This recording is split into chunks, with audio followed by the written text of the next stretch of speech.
And welcome back to another episode of Enigmatica 6 Expert, where we have a building.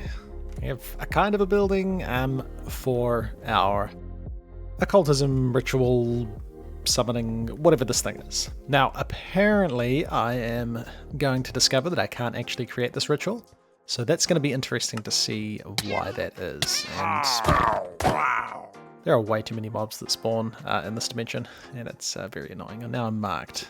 And assassins are going to turn up.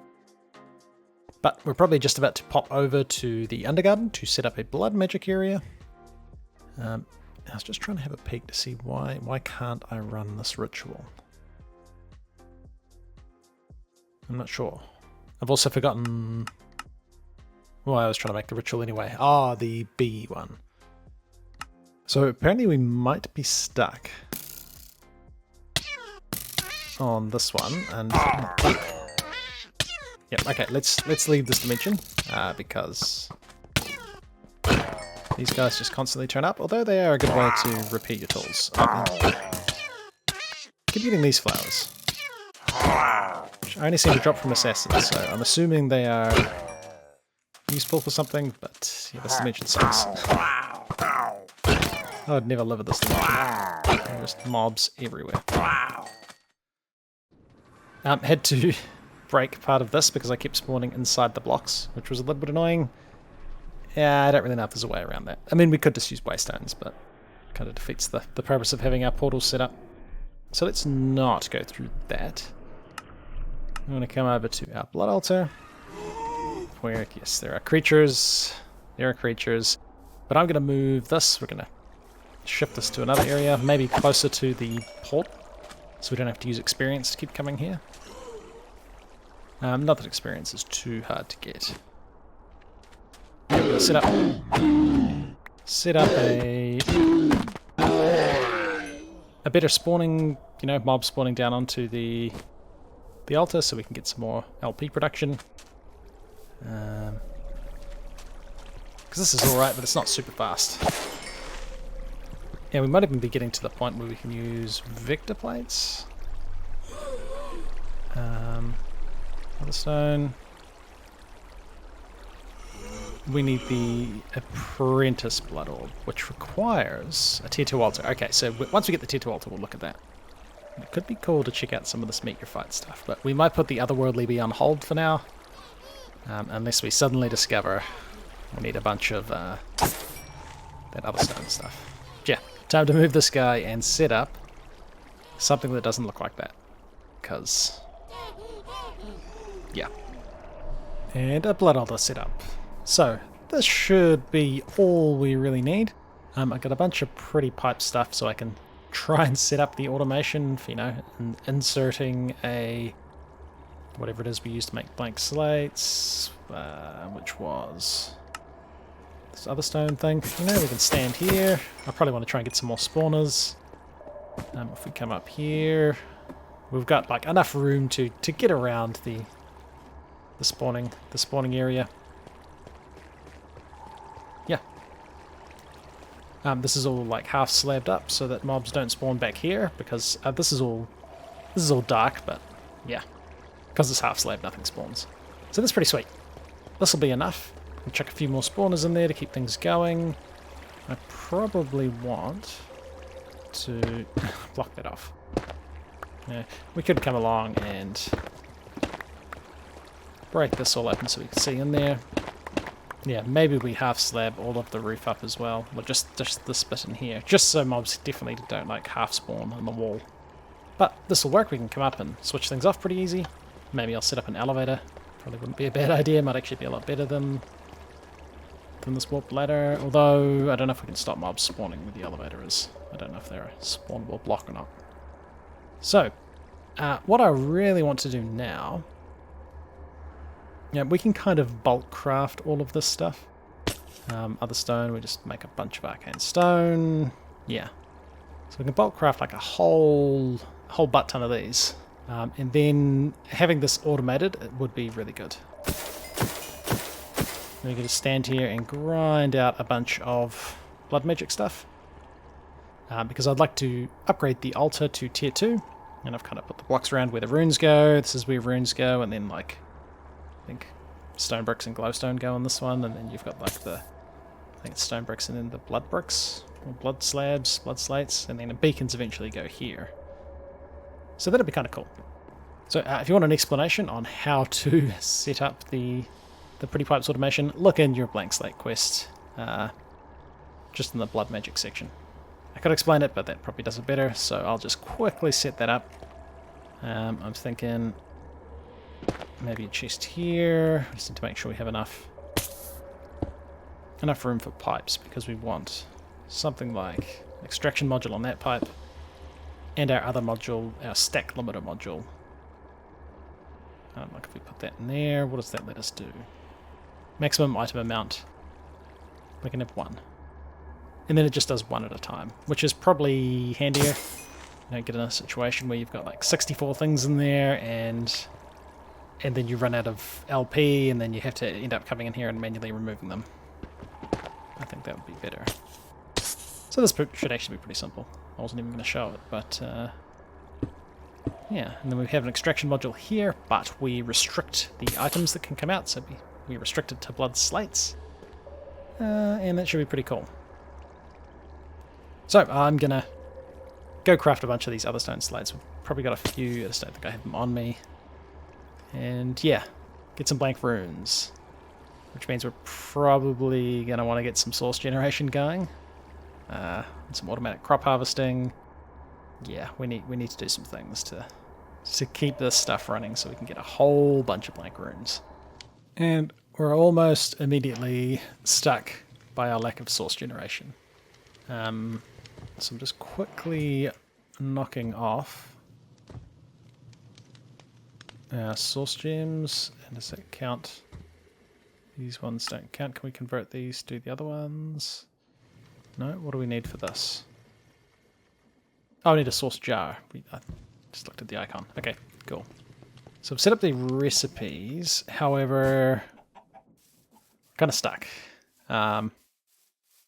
Because we simply don't have enough source. So I think there's like a source generation thing that is burning. Did it retain that? I'm not sure if it retained that. It might have done.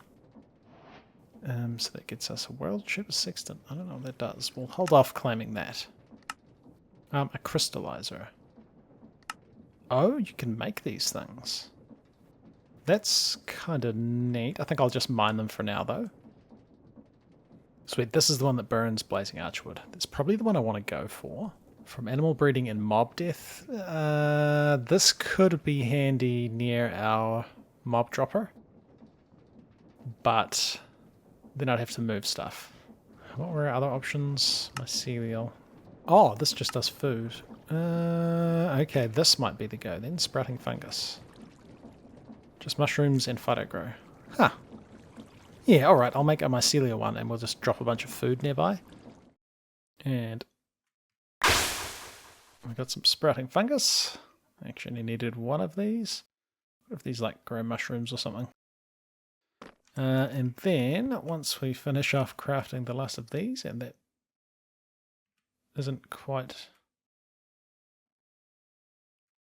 Oh, did I craft way? I crafted way too many of these things. Alright, cool. There we go, and this will get us the thing that eats food to make more sauce. Nice. A mycelial sauce link. So I guess, I don't think we need it above anything like we've got there.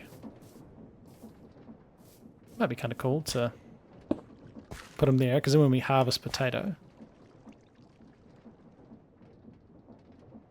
you don't absorb.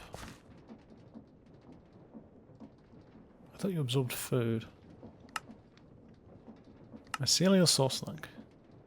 Simply drop any food nearby. Maybe that's not a great place. If you were here... Oh, yes, he's doing something.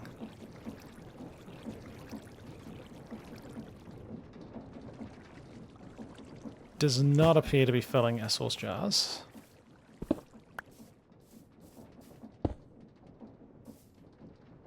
There we go. Maybe just potatoes aren't very good. Okay, what about some frog legs? And we're slowly filling up those jars. And I also want to craft the Vitalic one. And I'll just put it over by that constantly running mob farm in the factory. And just place a bunch of jars around them, and then I'll just, whenever I need to craft some sauce stuff, I can run over, pick up the full sauce jars, and then take them over. Do some crafting and come back. I hope mobs just falling down counts. If it does, that should be a nice passive way of generating sauce. If you were here... Oh, yeah, totally. Awesome. I'm just going to spam sauce jars around this thing, and I think that should be pretty darn cool. And, yeah. This works really, really well. This has not been running that long. Like, even a slight AFK session would generate a whole bunch of sauce. Every time I go over there, there's definitely going to be completely full sauce jars. So that is awesome. I'm actually not going to bother making that volcanic sauce thing. I don't think there's a point. We've got constant mob death happening. And even I think the food absorbing one is kind of pointless now. It's kind of cool that it exists, but we can just do this. We can just do this. And then just keep transferring the sauce jars over there. Potentially we can automate it too. I wonder if you could use refined storage. Have it break empty sauce jars. Although they don't always end up completely empty. But place full sauce jars, like harvest full sauce jars and replace them with empty ones over there at least. And then transfer them over here where we could place them. I don't know, we could maybe look at doing something like that. There's a whole bunch of other stone slates. And that sauce is going to come in handy for this as well. So a little bit of grinding ahead of me just to get a whole bunch of blank runes. Definitely, yeah, that's how I'm going to approach this. It's been cool though. This has actually been quite fun. Normally I'm not a huge fan of doing a lot of the magic automation stuff, but this has been really cool. So this is working all right. I was just about to go and get some more spawners to set them up. We do kind of run into issues where if there's no LP in here, it kind of gets stuck, but 8 blank slates for doing not much. But there have been some changes, I think probably in the latest update, where it's a lot more difficult to add like redstone control. This just used to be a comparator, and it would make it redstone controllable. So now you have to be, well, all the way, you have to be in the end. You have to have done a bit of nature's aura. A twisted sapling. I'm not even sure how you get that. You can just buy it. Okay, cool. Soul beads you have to hunt from mobs in the nether. Same with ghast tears, although we've got a ghast bee now. So that's, yeah, that's different. You can make them silent though. That's kind of cool. Because I was looking at, yeah, I wanted to add maximum entities. Maybe the spawn count. This used to be like spider eyes, but now we need like glyphs. It needs things like mythical clay. Right. What was the ignore players recipe now? Because it used to be just nether stars. Now it's Spectre's charm. Okay. That's interesting. I mean, I guess this is a good opportunity. We can get all this other stuff. A phantoplasm. I want to be able to create more... that's a cool charm. More spawners that can run when I'm not nearby. Because we could like chunk load this area.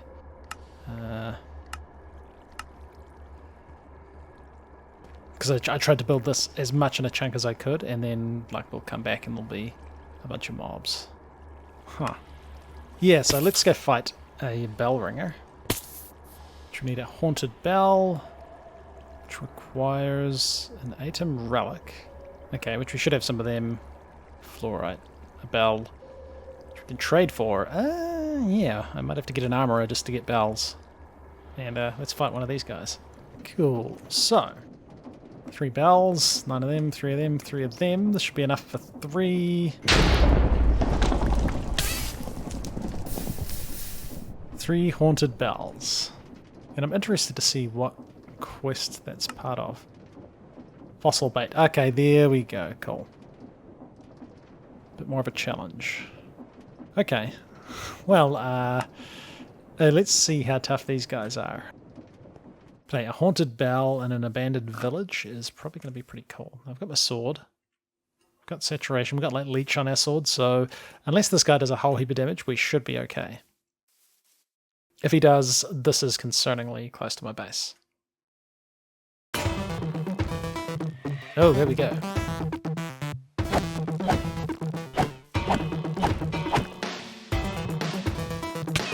Oh, he does do damage. It was pretty easy. Defeat the bell ringer to get phantoplasm. Cool. Neat. Nice. And then that's going to let us get the crafting, this thing, Spectre's Eye. There we go. I don't know why that didn't show up. Oh, it did. I just didn't click on it. Cool. And then we just need some gold coins and these things. Sweet. We'll get a couple more spawners at the blood magic altar, and that should keep us topped up with LP nicely. Cool. So we will chuck all of these things in here. I miscalculated severely how much of this stuff I needed, but sweet. There's our 3 Spectre's Eyes, and then we can use them, was it with something else? Oh, we need tokens of joy as well. Tokens of joy. Aside from glimmering pink flowers. Ooh. I'd have to go and harvest them. Okay, so set up a bit of automation just for doing this gold powder stuff. We're going to craft those 3 spawner things. I actually don't have enough saplings. I'm not sure that these ones work. I'm not sure that these ones work. I think it has to be maybe the specific type of tree, but we'll give it a go. Yeah, I'm going to say it has to be the specific type of tree. But we've got a bunch of these redstone links. Haven't used them before, but they look quite handy. So pretty easy to craft. And then you just like put items in here to set a frequency. And then you can shift right click. I think you get an empty hand. And it kind of puts it in like this. This must be like a receive mode. So if you put a signal there, it does nothing. But if it's in this mode, it'll go to everyone that has the same signal. I sort of tried a bit to play around and just use regular redstone, but it was just a little bit tricky to send signal to all of these places. So this will work. We just need some of those trees, those specific trees that we need for this recipe, which is the Sunny Blossom, which we might have to craft. There we go. Tokens of Sorrow, and then I just push the button. Nice. And we could even do a dispenser that places another tree, but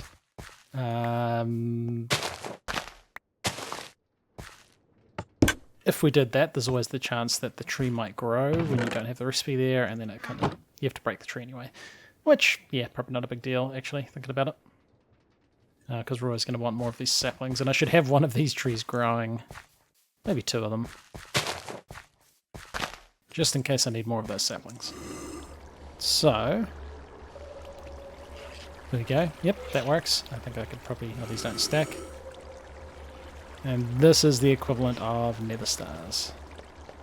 So what's this one? This is our strays. Should now spawn a bunch of mobs. It should be a little bit easier to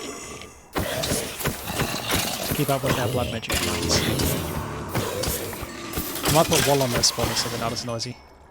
Not that I'm going to be recording much footage here.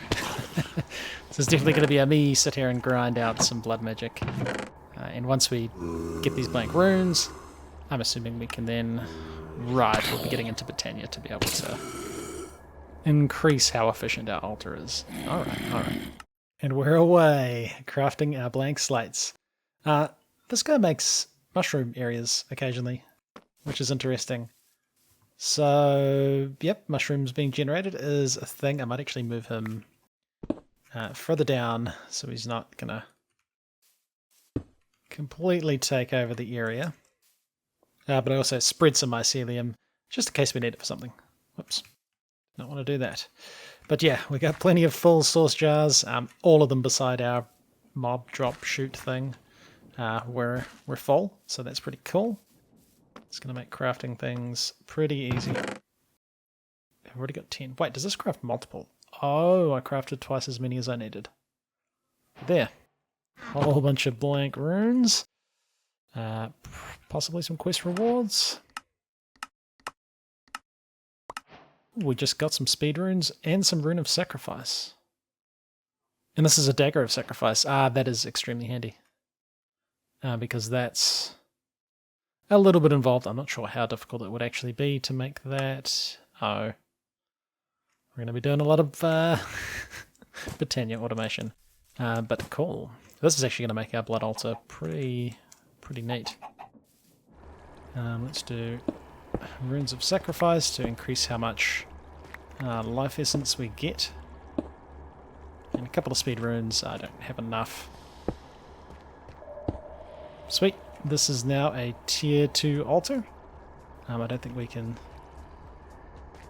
see how much it's holding. But this should help quite a bit. We got ourselves a pretty decent blood magic setup. Definitely a lot better than how my initial ones normally go. And that should be cool. Alright, it's been ClassicDuff. Thanks for watching. We'll come back next time and dig into some more magic.